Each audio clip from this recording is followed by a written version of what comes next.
Business of trading, Ian.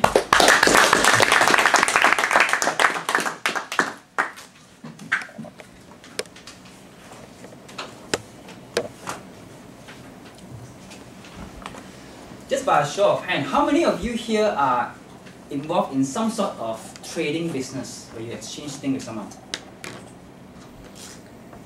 And how many of you are not? And how many of you won't raise your hand no matter what I say? In any case, in the next 8 minutes, I will explain to you, whether you raise your hand or you not, that every one of us here are in some sort of a trading business. Because if you are in a relationship, an intimate relationship or intimate relationship with your parents, you are in some sort of a trading business. And I will never forget the moment when I first met Amy, who looks a little bit like the Chinese version of Natalie Portman. I was driving her in my beat-up 1989 national car back and forth from her home to the college, and college back home, back and forth. And after a couple of months, we developed a deep relationship. And it slowly you look all excited. And it slowly developed and become a really good and really fulfilling relationship. And we basically dated for many years. And everything just changed when one incident happened. She was relocated to San Francisco. And just about a week before I scheduled flight to fly over to San Francisco and reunited our love together, I called her and she told me, Ken, I don't think I want you to come. I said, what? Just in case you're wondering why I'm shouting, because back then the line in Malaysia wasn't that good. But she said, I don't know, Ken. Things has changed. I said, what has changed? You don't love me anymore? She said, Ken, it just feels different. My heart was crushed, and we were crying, we were talking on the phone, and of course I was a really persistent guy, so I still fly over. So I flew over to San Francisco and I met her, and of course things might not turn out that well. And at that time I thought, if I was keep driving her back and forth to her work, maybe I would get the love from her again. Or I actually borrowed money and buy this $97 purple colored dress from Macy and hope that I could get the love from her. And this is true story. And I was trying to do a lot of things, and I was just trying to give and give. I thought what we learned back then was the more we give, the more we get. That's what I thought in love too. So the more I give, I just kind of contribute and do a lot of things and hope that I would get back the love. But one day, she couldn't stand it anymore. She said, Ken, it's either you stay here, outside of this house, or you fly back to Malaysia. I said, Amy, just before you make any decision, give me a day. So I went out of my house in somewhere in Bush Street. I went out and I was thinking, where should I go? I was alone, all alone in San Francisco, and I have no one else. And when you have no friends, and you have no good relationship and no social circles, the only thing that you go is church. So I went to the St. Mary Cathedral Church, I believe it's in California, and Kearney Street, and I walked into this church. I opened up the door and I ran out. I approached the priest, and I was trying, what should I do? Priest Josh, what should I do? And the priest Josh says, he looked at me with his deep set eyes and he says, are you Chinese?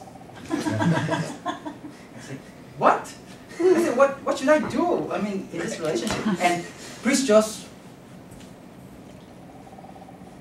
actually that was not exactly the question that he asked, but if you were to sit beside Priest Josh on that day, in that black wooden chair, with the Silence Church, you would have heard him say something that would absolutely change your life, because it has changed mine.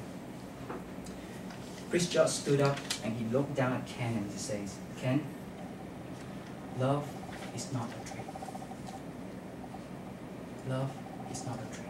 I hold the wisdom of love is not a trait, and I ran back to my house and I said, Amy, love is not a trait. I'm not going to drive you anymore, and I'm not going to buy you the $97 shirt anymore. And sure enough, 3 months later, I was kicked out of the house. we were actually separated, and I was really sad, and I didn't know why I have to endure the pain of the separations. But 2 years later, I realized exactly why I have to endure the pain. Because after my broken relationship, I indulged myself in 2 major activities. The first thing, guess what? Toastmasters. Yes, exactly. And when I went to Toastmasters a couple of times, I met this guy called Ben, and Ben introduced me to salsa. I was really excited because I don't know how to dance, so I practically learned how to dance and practice how to dance, and I'm pretty okay right now. So I was learning salsa dance, and then I was also have a second hobby which I picked up after my broken relationship is I like to work out, so I run. So in the less than 2 years, I ran a marathon, my first marathon, I did my first triathlon, and I did my first half Ironman race in less than 2 years. All that in less than 2 years with the dance and stuff like that, and I felt pretty good about it. But in my triathlon trainings, I met this guy called Chris. And one day, Chris and I went to a salsa club and dance, and I was dancing with this girl, and after a couple of dances, we were separated, and Chris looked at me and said, Chris says, Ken, you should ask her for her number. So I was brave up and I said, okay, let's do that. So I asked her for her number and I get her number, and a week later we were hanging out, and then we were hanging out more often, and then a new relationship was born. What I thought it was the gloomiest days of my life back in the broken relationship, that it turned out to give birth to a new beginning. But what is even more profound that I found is, it is not because of the painful relationship that I had back then, I would not have rejoined Toastmasters in San Francisco. And it's not because of Toastmasters I wouldn't have met Ben. And it's not because of Ben I wouldn't have learned how to dance. And I also picked up the second hobby, which is running, cycling, triathlon, and I wouldn't have met Chris. And if that night, Chris did not ask me to ask this girl for a number, this relationship would not have been much. What I'm trying to bring to you today is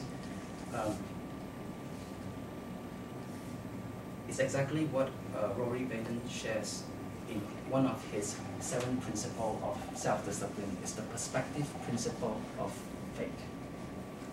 And in that principle, he says,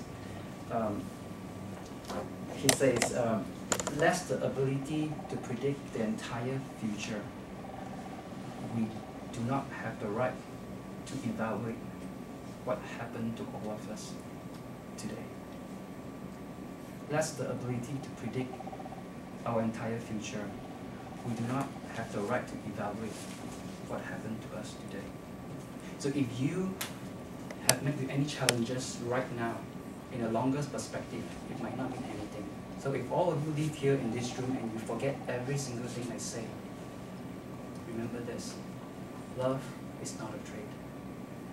And what might seem like a worse incidents, events, tragedy that happens to you might be the beginning of a new daylight born in your life.